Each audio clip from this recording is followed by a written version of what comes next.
Hello दोस्तों, जय माता दी। दोस्तों, G7 का समिट चल रहा है कनाडा में, जिसमें कि G7 के सभी नेता आए हुए थे और बाकी कनाडा ने जिसको जिसको अपना जो निमंत्रण दिया था वो भी गया हुआ था, जो उसका हिस्सा नहीं है वो भी, जिसमें प्रधानमंत्री मोदी जी का भी निमंत्रण था।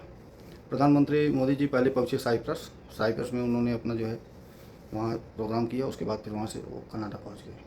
लेकिन मोदी जी के कनाडा पहुँचने से पहले ही वहाँ से डोनाल्ड ट्रंप जो है अमेरिका वापस लौट गए। दोस्तों, दुनिया के सबसे बड़ी हस्ती, सबसे शक्तिशाली देश का नेता डोनाल्ड ट्रंप, जो कि ये समिट का तब वो उसमें मेंबर भी हैं, और वो आए और जिसका कि प्रोग्राम पहले से ही निर्धारित होता है उसमें आए और बीच में ही वो छोड़ के चले गए।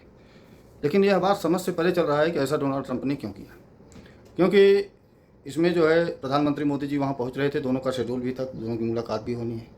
और आप लोगों को याद होगा, इससे पहले जिस दिन पहलगाम का हमला हुआ था उस समय जो है प्रधानमंत्री मोदी जी जो है सऊदी अरब के दौरे पे थे और उनको अपना दौरा बीच में ही छोड़ के जाना पड़ा था।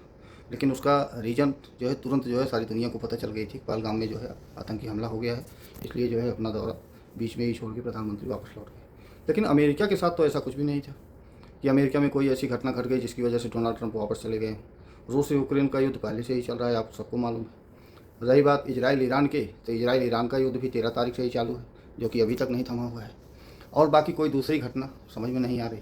और जब दोनों नेता आमने सामने होते, प्रधानमंत्री मोदी और डोनाल्ड ट्रंप, तो उसी समय ये भी मालूम पड़ जाता कि ऑपरेशन सिंदूर का जो क्रेडिट ले रहे थे फिर बाद में डिनाई कर दिए कि नहीं, हमने कुछ नहीं किया। उसके बारे में भी बात ज़रूर होती जब दोनों नेता आमने सामने होते। और अगर इतना ही सक्षम डोनाल्ड ट्रंप हैं तो उन्होंने जो है रूस और यूक्रेन का जो है अभी तक युद्ध क्यों नहीं रुकवा पाया।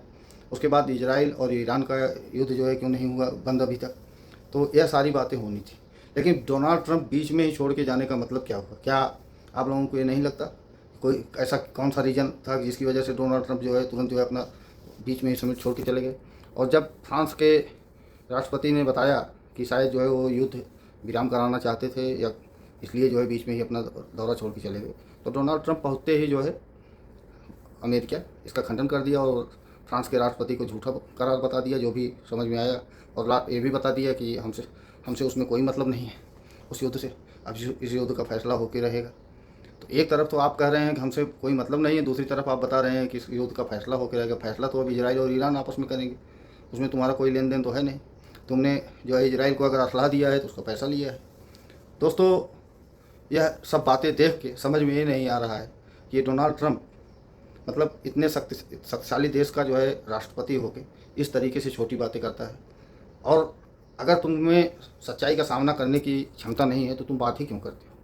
अगर नरेंद्र मोदी जी झूठे थे तो वो तो उनको तो मालूम था कि वहाँ जो है डोनाल्ड ट्रंप आ रहा है। वो तो अपना जो है पहले आप सबको मालूम होगा कि पूरे इंडिया में जो है इस चीज़ का हल्ला मचाया गया कि जे समिट से जो है मोदी का निमंत्रण नहीं आया। और बाद में निमंत्रण आया तो नहीं भी जा सकते थे। अगर उनको तो मालूम था कि वहाँ डोनाल्ड ट्रंप आ रहा है, हमने जो है उसको जो है झूठ बताया, जबकि उसने सही जो है सीज फायर कराया हुआ था, इसलिए हम जाएंगे डोनाल्ड ट्रंप से जो है हम कैसे सामना करेंगे, कैसे उससे आँख मिलाएंगे। दोस्तों, एक स्वाभिमानी व्यक्ति जो भी हो, वो भी भारत जैसे देश का प्रधानमंत्री, अगर वो झूठ बोल रहा है तो उसकी सामना करने की तो हिम्मत ही नहीं पड़ेगी। वो सामना करेगा भी तो कैसे? आप सबको तो मालूम है डोनाल्ड ट्रंप किस मिजाज का आदमी है। उसने यूक्रेन के जो है जेलेक्सी के साथ कैसा बर्ताव किया, उसके बाद जो है साउथ अफ्रीका का एक जो है वो आया था उसके साथ कैसे बर्ताव किया। अभी आप तत्काल में देख लीजिए फ्रांस के राष्ट्रपति को उसने कैसे जो है बर्ताव किया। तो वो तो प्रधानमंत्री मोदी जी के साथ भी ऐसा कर सकता था।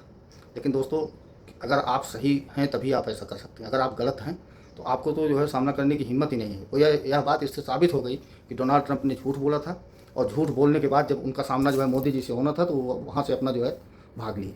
और दूसरा कोई रीज़न अभी तक जो है 24 घंटे से ज़्यादा हो गए हैं, कुछ पता नहीं चला। जबकि आप सबको मालूम होगा कि यह शेड्यूल पहले से ही जो है G7 का निर्धारित था, और 24 घंटा रुक के जो है वो जो है कनाडा में, उसके बाद फिर वापस गए। ऐसा कोई घटना नहीं हुआ कि अमेरिका में कि कोई आतंकवादी घटना हो गई या कोई ऐसा हो गया जिसकी वजह से डोनाल्ड ट्रंप छोड़ के चले गए। तो दोस्तों, ये होती है सच्चाई की ताकत। आप झूठ बोल के एक बार तो अपना वाहवाही बटोर लेंगे, लेकिन जब दुनिया के सामने सच्चाई आती है, सच्चाई का सामना करने का वक्त आता है तो आपको भागना पड़ता है। तो दोस्तों, क्योंकि मोदी जी जब सामने आते तो सबसे पहले यही पूछते ना कि अभी तक यूक्रेन या इजराइल का युद्ध विराम आपने क्यों नहीं करवाया। आप तो जो है इलेक्शन जीतने से पहले ही बता रहे थे कि हम जो है राष्ट्रपति बनते ही जो है सबसे पहले रूस और यूक्रेन का युद्ध रुकवा देंगे। और इजराइल ईरान का तो आज छठा दिन हो गया। दोस्तों, ये कहानी है। सच्चाई का सामना करने का ताकत जो है डोनाल्ड ट्रंप के पास नहीं था, इसलिए जो है मुँह छिपा के भागे। अगर कोई दूसरा रीज़न हो तो आप लोग कमेंट करके बताइएगा। दोस्तों इसी के साथ जो है इजराइल ने जो है ईरान के जो नया आर्मी चीफ था उसको भी कल मार दिया।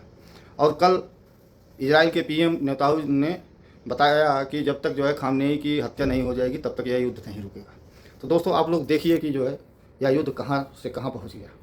केवल एक मतलब यह जुबान आपको कहाँ से कहाँ पहुँचा देती है, यह आप लोग खुद जो है अपने तर्क से अपने तरीके से जो है सोच के देखिएगा।